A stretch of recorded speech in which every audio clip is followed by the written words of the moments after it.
aziz talabalar, mana bugun juda esan chiqmaydigan voqea bo'lyapti.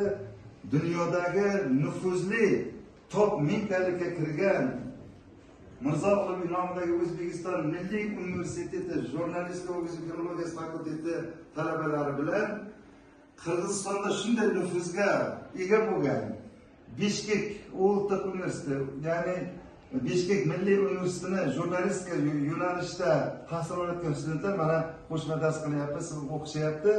Mana hozirgina Zulqumor qizimiz Qirg'iz va o'zbek degan bir she'rimizni o'zbek tilida o'qidi. Endi shuni hozir birdan, bu oson ish emas, lekin qoyil qolish kerak.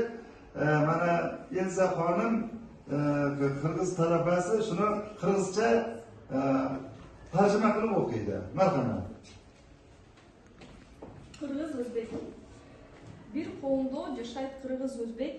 Eni say, Orhan жерleri бар. Turmuş tarazasında көптөгөн окшоштуктар,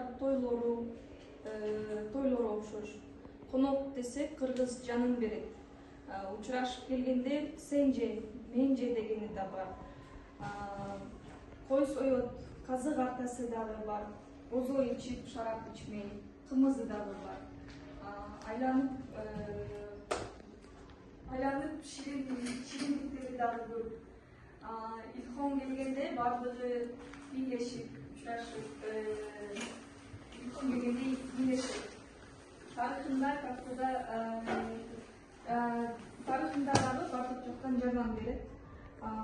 Андай учурда дүйнөбүздө көп. Bir жайда планыбыз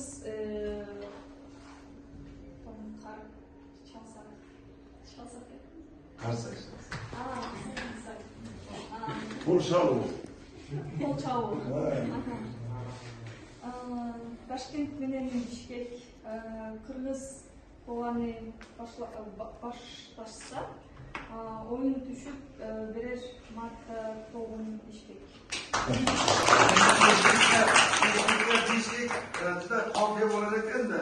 Endi biz mana shu kitobimizda mana Qirg'iziston haqida turkum she'rlarimiz kiritilgan Vatan millat xalq madhi kitobimizni Bishkek Ultiq universitetida top 1000 talikka kirgan, bo'yimizga teng bo'lgan, qardosh bo'lgan, mehr ishtalari boylanishgan shu universitet studenti Elza xonimga va boshqa talabalarga biz sovg'a qilamiz, hadya qilamiz. Endi biz suratga tushamiz. Mana endi o'tiraman,